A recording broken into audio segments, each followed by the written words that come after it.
Hello, my name is Megan Parr, and I am a student of the School of Nursing RN to BSN program at the University of Central Missouri, currently enrolled in evidence-based practice and research. I chose the topic of maternal fetal health with the PICO question of concerning children with intrauterine exposure to metformin versus children with no intrauterine exposure to metformin. Is there an increased incidence for cardiometabolic outcomes after birth up to an 18-year period? This topic has a personal meaning for me. I struggled with PCOS and infertility and have had successful use of metformin for glycemic control and insulin resistance treatment.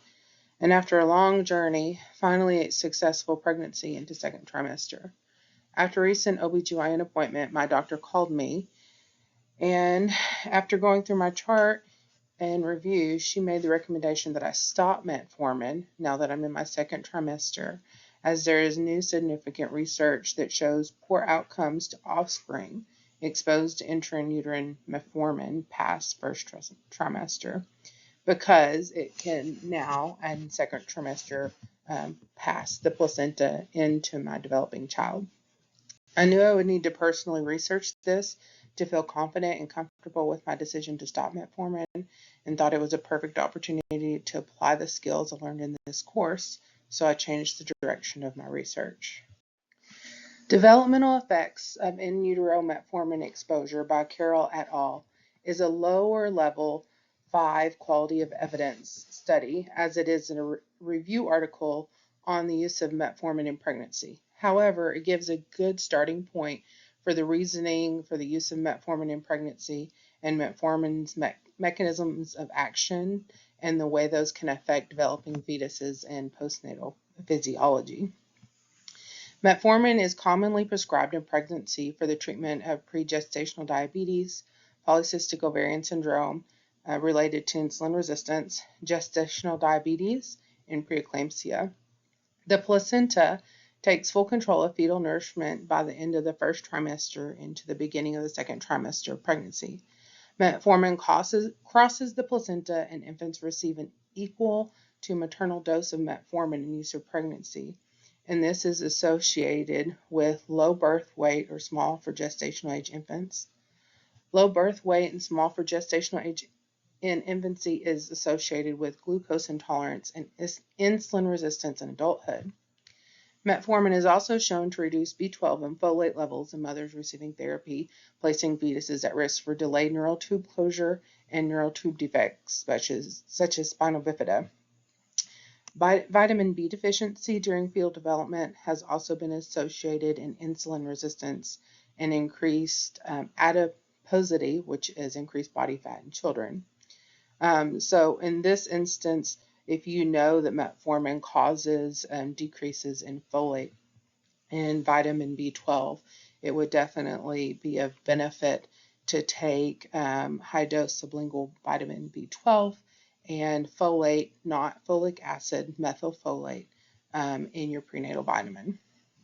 Women with PCOS, gestational diabetes, and type 2 diabetes mellitus treated with metformin in pregnancy overall had children with increased weights and higher BMIs, which increased predisposing them to obesity in adulthood. The limited peer-reviewed study on metabolic mechanisms of metformin on fetal development and related childhood and adult outcomes does lend this article to theory.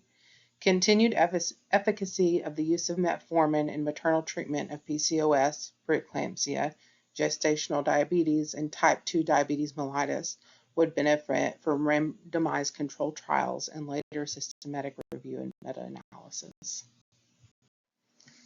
Next, I reviewed intrauterine metformin exposure and adiposity outcomes in children, a systematic review and meta-analysis by Fu et al. This is a qualitative systematic review and meta-analysis of random control trials and observational studies of metformin use in pregnancy for maternal insulin-resistant conditions of PCOS, gestational diabetes, and type 2 diabetes mellitus. This is a level 1 quality of evidence. Randomized control trials used were peer-reviewed, and mothers stating use of metformin exclusively included in this study all continued metformin use past first trimester when metformin begins to cross the placenta to the developing fetus. This study review showed that children with intrauterine metformin exposure with any maternal diagnosis showed no scientifically significant difference in BMI compared to those who had no metformin exposure. When stratified by maternal diagnosis of PCOS, gestational diabetes, and type 2 diabetes, children whose mothers were treated during pregnancy with metformin for PCOS did show a higher overall weight, but no increase in waist circumference or BMI. Based on these results, this review deemed long-term results safe for intrauterine exposure to metformin. This article is limited by the disproportional size of metformin-exposed infants, 7,975, to non-metformin-exposed infants, which was over 1 million. There is also a potential bias due to high attrition rates in the included random control trials follow-up studies. And the oldest age of offspring studied is 11 years, indicating further study for effects of intrauterine metformin exposure in adiposity on post-pubertal adolescence and adulthood. Pascal et al.'s article, Efficacy and Safety on Metformin During Pregnancy, an Update, is a quantitative systematic review of random control trials and previous systematic reviews and meta-analysis on maternal and fetal outcomes. The use of metformin during pregnancy. This is a level 1 quality of evidence. This review showed there was no significant difference in outcomes for mothers when treated for gestational diabetes, PCOS, or type 2 diabetes mellitus with metformin versus insulin alone for glycemic control or cesarean deliveries. But there were more positive outcomes indicated in relation to decreased maternal weight gain and pregnancy-related hypertension with metformin use. This indicates mainly positive or null maternal outcomes for metformin use in pregnancy. As far as neonatal maternal metformin use does not show increased for congenital anomalies, lower APGAR scores, NICU admissions, or respiratory distress syndrome. However, there was a positive correlation found between maternal metformin use in pregnancy with preterm birth and lower birth weights, and indication for predisposition of childhood obesity and metabolic syndrome during adulthood. The use of metformin in pregnancy, especially past first trimester, remains mostly controversial, with relatively positive maternal outcomes, but high-risk potential outcomes later in life for offspring, lending itself to further study for more conclusive data. This last article, Long-Term Effects of Prenatal Exposure to Metformin on the Health of Children, based on follow-up studies of randomized controlled trials, a systematic review and meta-analysis, is a first-level quality of evidence that is a quantitative systematic review and meta-analysis of randomized controlled trials. This study included 11 published and reviewed studies that focused on body composition, metabolic parameters, and neurophysiological development in children up to age 13 exposed to intrauterine metformin throughout pregnancy. 823 children whose mothers had gestational diabetes or PCOS were randomized treatment of either metformin or insulin placebo for treatment during pregnancy. This review and analysis showed that children exposed to metformin were associated with significantly higher weight than those exposed to insulin in utero. The body composition, metabolic parameters, and neurophysiological development results were similar between the two groups. Limitations of this study include that there's less data available on neurodevelopment of children of mothers treated for gestational diabetes with insulin than mothers treated with metformin.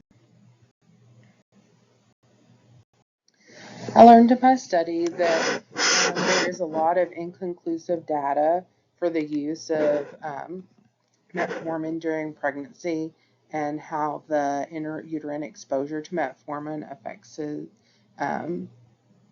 children later in life. But there is enough positive correlation between intrauterine metformin exposure after second trimester to childhood obesity, increased BMIs, and later cardiometabolic syndromes that I did decide that what was best for me is to in fact stop metformin now that I'm in second trimester. I do believe that further research in continued use of metformin during pregnancy, especially after second trimester, on uh, post-pubescent, so older teenaged children who have been exposed intrauterine to metformin, as well as adults, and metabolic outcomes would be beneficial in the clinical use of metformin past second trimester. Thanks so much for listening to what I learned. Here's a closer look at the resources I used for this study.